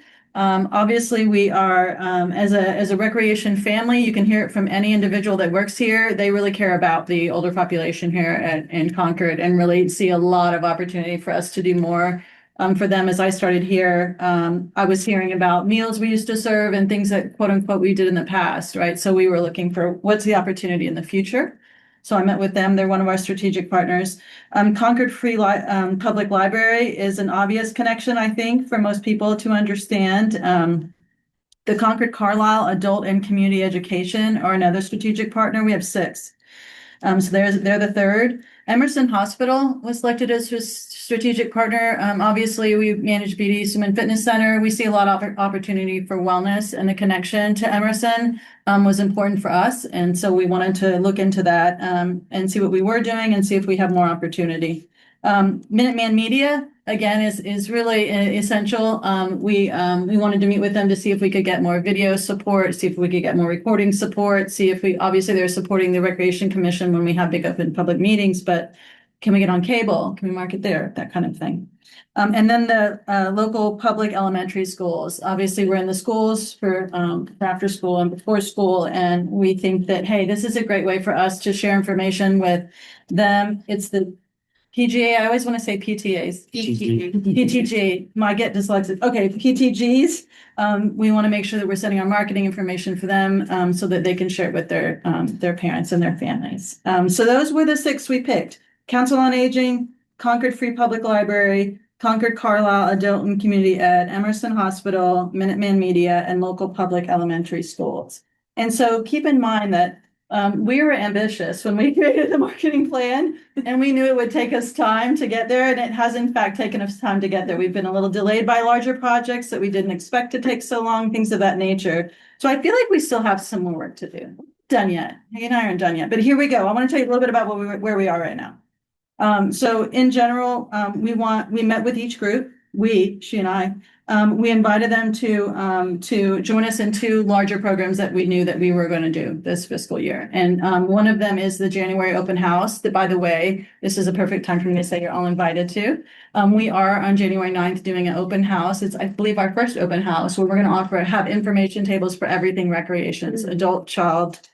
It's here. So we're going to have all of our staff here to talk about all the programs. People can register, giveaways, activation, fun. It's gonna start at 4 to 4. 6. Yep. We're gonna have a movie for kids. Yeah, movies downstairs, pizza, yeah, and a lot of information. And fun. Downstairs. I will say the biggest draw is that There you go. if you participate in all the activities there, you can enter into potentially skip the line for after school registration. Wow. One for Alcott, One for one each school. for Pro, one for Willard, and one for early release. Yes. So, You're not kidding, it's huge. So that's our You know, draw. it's Yeah. limited time only, but it'll be from 4 to 6. You can come early, you can come late, but We'll be yeah, there. We'll be there. So Yeah. you know. Okay, so Opportunity. yeah, it's gonna be a lot of fun. Sorry to plug that. Just had to say Sorry. sorry. That is your Not job. sorry. Yeah. You did a good, sorry, not sorry. There you go. Yeah. Exactly. So we've invited all of our partners to join us at our January open house on January 9th. We also plan to work with the health department. We really see the health department as part of our family too, in wellness, right? In health and wellness. So, they have an idea that we might be able to do a wellness event for the town of Concord, and we, myself and Jenny specifically, Sicardo from BD Center, really wanted to make a commitment to either totally plan it or, and all the logistics and just be there in full support. So we're going to go out in full color and we're going to support that town event. So we are in the works of planning it right now with Melanie Deneen, the department head of Department of Public Health. So those are the 2 things that we're looking at for there, but we've invited everybody to join those things. So we've discussed specific programs or events that we think we should do to support each other with each of the areas. We requested marketing support for both our events and our programs with each of those folks. We're still working on Emerson, I believe. We reviewed our assortment and discussed any programmatic overlap. So unfortunately, I have found programmatic overlap in the town. And so I'm addressing that through my partnership conversations. And what I'm trying to do is not compete and ask them to not compete in the future, and then just determine where the program should sit for the town, right? Because I don't want to do the same thing they're doing. For instance, the community ed. If they're doing it for the community, then why would I also do it I want to support them doing it for the community, and hopefully they can support me doing something else for the community. So those are the kinds of conversations we're having. We discuss future ideas for collaboration in these meetings, and then we're sharing logos and social media support for them. I'm sharing with them that I'm going to support them at least twice a year through social media, things of that nature. So that is what is in our conversation so far. And more specifically, I can tell you where we've landed on a couple of things. This is the last item here. Like I said, we are hosting the Wellness and Fitness. event. We are going to do more fitness activities with Council on Aging. We adore Council on Aging. I think we can do so much more with Council on Aging. Dan has been wonderful. He's the new director there. I have a feeling we're going to do a lot more. Some of the things that recreation has always done have not fallen away. And I just want to be clear about that. The recreation staff wanted to continue to do, for instance, meals, but Dan has found other partners to do that are more appropriately offering meals than recreation. It doesn't quite fit with her. Things like that, but we are very committed. So make it known. We are very committed to do much more, but wellness and fitness activities, we are going to do joint. We are also doing joint marketing at both locations. We're also getting shared marketing at the library. I also believe there's an education component to that, or a program component, that we also have a program component that's coming up, but that's the best way we can partner this year with them. We are offering community ed is offering some of fitness first aid CPR classes for adults. So we're making sure that we don't compete with those same times and dates. If they get waitlisted, they're going to send them to us. If we get waitlisted for some of our fitness and first aid that we plan to host or blast babysitting, we're going to send them to them and ask them, can you help us? So that is how we're going to support each other until a time where we get to where we can separate the content and not both kind of do a similar program. Minuteman Media has been so much fun. They have been very supportive. They're coming out to film. They filmed our Halloween event, PD Trunk or Treat. They came out and they did a little commercial for us. I think they're posting out in cable and some other places.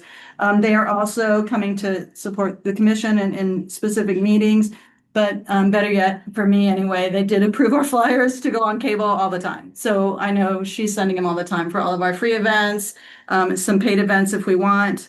And the public schools are, we're obviously an after school and before school partner. Our school, we do give school employees, DJ reminded me of this, thank you, DJ. School employees get an early registration in some of our programs. I don't know if the commission knows that, so you should know that. That school employees, all school employees, full-time.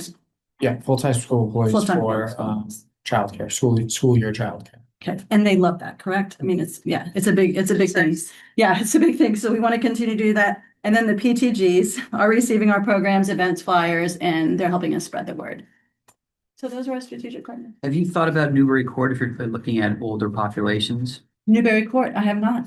Hmm. I will though. I'll think about anything you want me to think about. I'll look into it. You know, a lot of Newbury Court. residents. Dan does a lot with Newbury. Oh, good. Well, then maybe we can work with Newbury Court. Is there a specific idea that's generated in your? Oh, Maybe just I to can look focus at on older populations, a lot of individuals who definitely. retire go there, so, Okay. and they're in Concord, so I guess for residents as well. Fantastic. Okay. Concord Carousel does a lot of cute events with the Okay.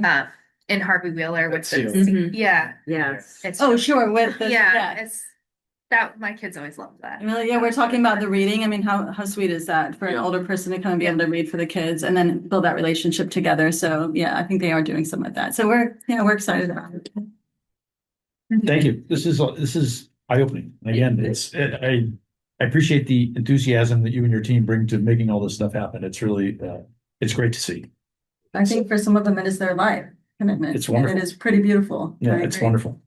We are blessed to have such a range of things that we have to do in Concord, and it's good to not forget that. We are very fortunate. Good stuff. All right, thank you. We have a standard list of topics we try to touch on. Select Board, Mary couldn't be here this evening. She's at another meeting that she gave me an acronym for that I don't know what it stands for, but we talked about that. Finance Committee, we do not have our rep here. Strategic Plan Initiatives, I don't think we have any specific update on that for any particular item. Community Preservation. Matt. I just was thrilled to vote in full favor of the project. I will say that CPC had more funds than they've ever had, so the future will not be the same. We were able to fund almost every project except a couple, including the amenities building. But I think in the future, it will not be as robust as it was this year. But always encourage us to submit something. Okay. And when is the next round of applications due? They usually do in the fall, right? September? I think so, yeah. There was some question about rolling or not, but the deadlines are important to note. Yeah, it's September. And you also have the pleasure, anything on the land use working group to report? Yeah, the land use is super interesting and how Concord is kind of trying to figure out how it's going to move everything around. Honestly, a lot has to do with MCI, which I'm not sure we'll have to wait until their plan. We did get to see 2229 Main Street, which is the super fund that is looking great. Nothing can really go on there until 2029. And I know that the town in general is trying to make staff in one location, but open space has been a major focus as well. But moving buildings around is interesting. I'm hoping to get into the prison soon to take a look. Right. We had a long conversation about the Ride Out project, the Maisie O'Donnell Dry Dive facility. Any updates, Lee or I don't have Jess, any on that? updates, no. Giroux Recreation Area, do you want to update us on that, Jess? What the conversation with Yeah. the select board the other day? I presented Monday evening to the select board to get to give updates and also get a little bit of guidance. So I wish I had my memo in front of me, but I think I've got it. So first thing is that Lisa Sandoval from Community Development worked with a small working group of citizens to come up with an appropriate selection of benches and tables to spend down the remainder of phase one money, finish out that project. So those are all on order. I think they're projected to be here in 12 to 16 weeks, which actually works because we don't want to put anything out until after the snow to spare them one winter at least. Then we talked about doing some sort of a ribbon cutting ceremony, opening a monument. So we're working on that. What's the monument going to be? Well, the family of the Giroux family, specifically the daughter Nancy Sumsky, is desiring to have some sort of a monument placed there, just acknowledging the Giroux family. The sample that they provided was actually the one from Monument Square, kind of the stone with the I can't talk, cobblestone inlay around it. It's obviously a very big one. The select board was definitely looking at something maybe a little more small scale, but that kind of design with a plaque with some to be determined wording on it. Then the other piece was kind of, do we want to have Giroux be a passive or active recreation area?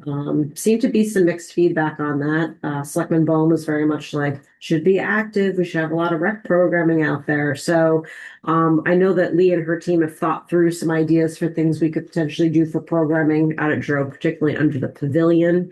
And we also provided them some numbers of really what it costs to just maintain Giroux as it is, even as a passive park. So there is discussion about whether or not recreation might be tasked with kind of being in charge of kind of maintenance and operations, which wouldn't be taking care of the park per se. Public Works can still do the mowing and all of that. But, if there's a call that like, hey, something is, broken in the pavilion or the trash is overflowed, whatever, and then they would kind of dispatch the appropriate services. So to be clear, the rec commission is not overseeing that yet. No, Yeah, no, There's yes. still confusion from people. about- There definitely Yeah. is. We threw out some scenarios about, potential income that could be, garnered for recreation if we rented the pavilion and things like that. But a lot of that will come more clear once Lee and her team go through the whole cost recovery project that they have, because obviously we don't want recreation to lose money by doing programming out there. And there's certainly not an expectation that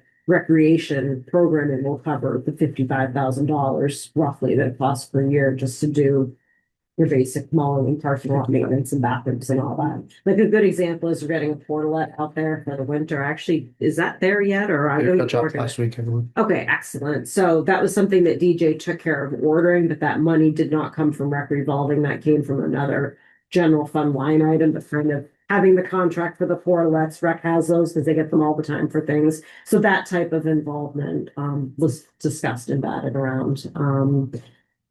And then the fourth thing was I just mentioned that the commission, decided to just postpone for I think at least a year, right, Phil? Yeah, we were waiting for sort of phase one to get completely finished, and we had a couple of major projects on our, Right, so we asked right. community preservation to extend for 1 year our Exactly. proposal to go do stuff at Giroux. Probably it makes sense on its own account. We got small for two other big projects, but Yeah, it's good for the town to finish phase one, have this conversation at the select board level about what they want Giroux to be before we step in and start having community conversations about what we think it should be. It would be good to exactly. get that context set up. So And then depending on where our budget discussions go in the next, couple of months, cost recovery, all that, like, who knows, things could change, but. So there will be, like I said, hopefully the ribbon cutting in the spring. I mean, that was probably the only thing I got a real definitive answer on from that meeting, but it was something, so we'll be working to get that, set up, so. Great. all right. I don't think we have anything. Oh, community partner invitations, January, we're hoping Or boards are Oh, gonna yeah, come it in and was chat with on us about January. some water access stuff that we I might. think I should email Pete and tell him because he was. Yeah. I'll email him directly. yeah, they confirmed. I'll send the formal invitation. Second January, Thursday. January 8th. I have, I think it's January 8th. why do I have the 9th? Yeah, because the first is The ninth is Thursday. the open house. That's why it's in your head. Oh, that's what day? Yeah, is so it? It's a that's the Friday, It's the a Friday, 9th. so Yeah, Thursday. it's January 8th. so it's the day before, yeah. Okay. All right, last item on our agenda is opportunity for anybody participating. I don't know if there's anybody online. Public comment, the strange wording that we had borrowed from the. Can I get new business first real quick? We just. Oh, did we get that? skipped it. Oh, yeah, sorry, I'm sorry. I have some good news I need to- and it's new. I just want to let you know, I'm going to the trustees of town donations meeting next Tuesday evening, and I'm going to request funding for BD Swim Fitness Center in the amount of $69,769.86. And I am respectfully requesting it to support installation of a UV filtration system at our warm pool. This reduces our facility resilience on chemical disinfectants, lowers water and sewer consumption, and enhances our operational efficiency. And we have two funds there. I'm going to split the cost with them. And so if you're interested, from the BD Center endowment, I'm requesting $29,769.86, and from the Alfred Sawyer Trust, $40,000. So the total amount is $69,769.86. And it's really great because Sawyer Trust emphasizes the sustainability, energy efficient and resource conservation improvements in the town. And I want to be about that. And so I'm excited to ask for the money because I'm going to be all about that. So I wanted you to know. Great, thank you. If anybody in the public would like to add any quick comments, a 2-minute limit per person. Again, it's not public comment, it's just formal public comment, but if anybody has anything they would like to add, now would be your chance. Please identify yourselves and give us 2 minutes. Hi, my name is Mike Carey. I live in on Oak Hill Circle in West Concord. I'm a pickleball player. I heard your recommendation 5-1 from the subcommittee. My question is, I think, to what extent are you still interested in points of view, opinions? I don't want to waste my time. I did write to Lee in that normal process. As a pickleball player, I and my colleagues feel that the recommendation was not the right one.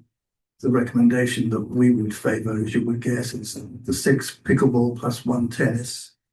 And I think there are some significant advantages to that layout, not least to appease in some part the noise issue that abutters have.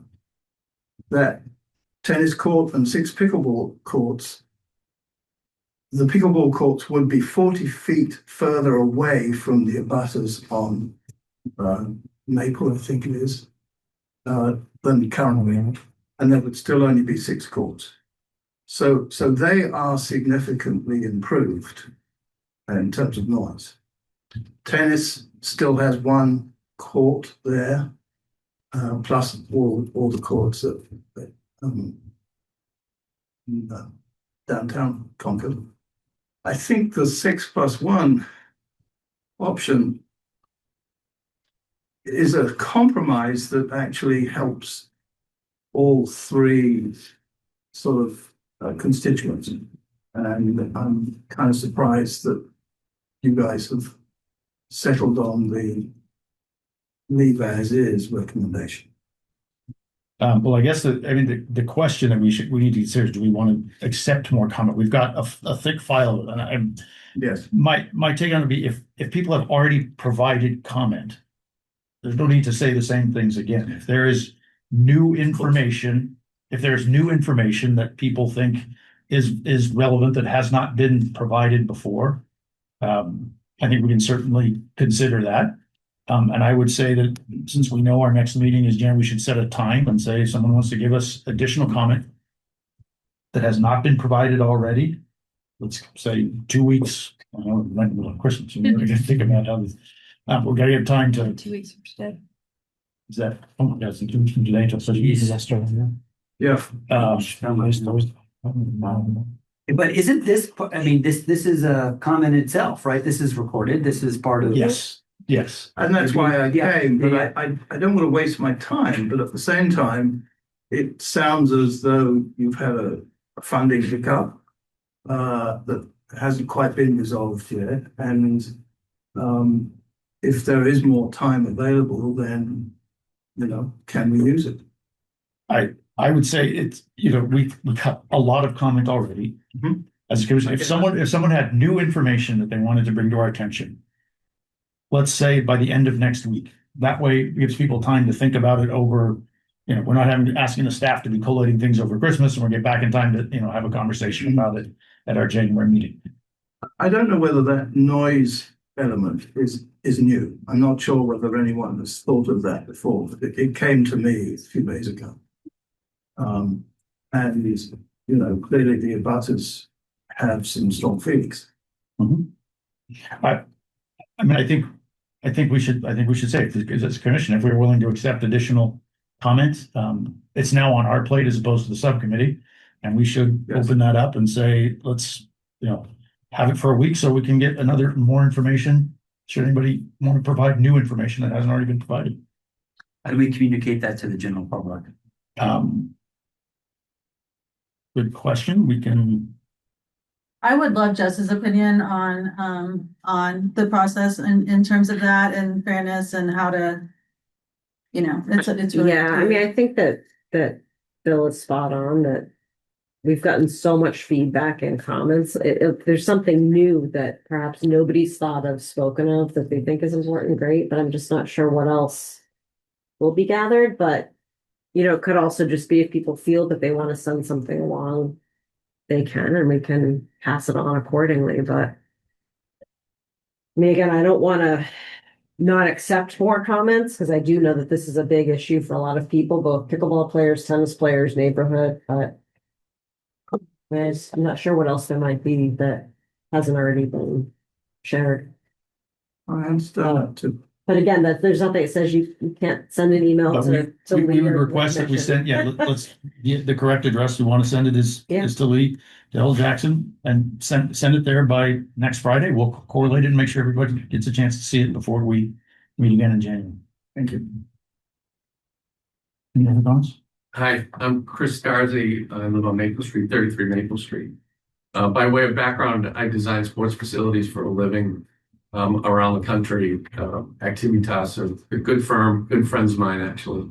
But I want to talk a little bit about conduit, because we have a lot of clients that ask about whether they should put conduit in anticipation of future improvements. And I would recommend that you do not for fields or courts or things outside.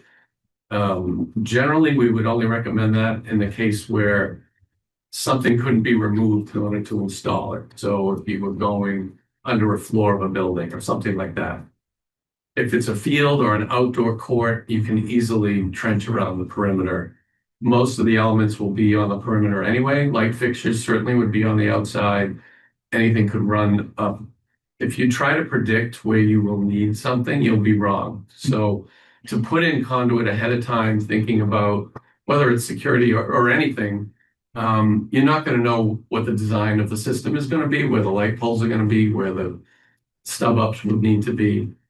And many things now might be low voltage that might not require conduit. So a security system, you might get power from a solar system in the future. So it doesn't really make a lot of sense to spend money on something that's purely speculative and is likely going to be in the wrong location and could easily put in after the fact. So I would just recommend that in general, as you think about Emerson or Rideout or anywhere, that you're dealing with fields and outdoor courts, it's easy to trench after the fact. Thank you. Can I just say one thing? Concord has got so many valuable, interesting individuals. I would love you to maybe submit a little, that knowledge, that makes a lot of sense. But having the expertise of field management or building stuff is something the town can really benefit from. So great Yeah. comment, and would encourage you to come to more, maybe even submit an application here, but that's great. You're in. I've been on the planning board before. Oh, good. Thank you. Yeah. Group, so I understand the process, and I appreciate you. That as would be, volunteers. that would be helpful to put in an email and send it. Yeah. Yeah, Sure. please do. around here. That'd be good. Just one question, is the conduit at Emerson being used now, or it was put in and it's not? I don't believe it's being used, but I can certainly confirm that. It was just put in. It makes sense. Yeah. It makes sense. But if you're doing a building and you're putting in a floor and you want to get some conduit across the floor because you don't want to take a floor up, perhaps. Or you might even put a sleeve under a walkway if you want to break asphalt or something in the future. But to put conduit in just doesn't really make sense because you don't know the number of conduits or the size of the conduit. Well, you know, there's a lot of things you don't know unless you have a designed system. Cynthia Katz, I live at, on Conant Street, and I appreciated these conversations as well as that public meeting. I appreciated last time having Lee bring up maintenance of facilities and Bill talk about it today. Because the courts at Rideout have been in terrible shape for quite a while. I've spoken with DJ. I spoke with Lee's predecessor and her predecessor, as well as Public Works, who said, no, you really need to talk to the rec department.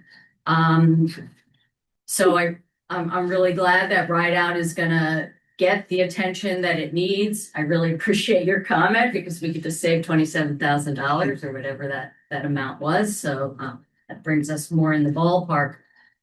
And so the importance of maintenance and of our town-wide facilities being looked at on a regular basis. So the rec department and the rec commission knows what the situation is, and it's not just having to hear from users. And I also want to say, since it came up, having been at these meetings and being both a pickleball player and a tennis player, that I think you got it right last week in your vote. And I appreciate that. Anybody else? Great. All right. Thank you all. We will vote to adjourn.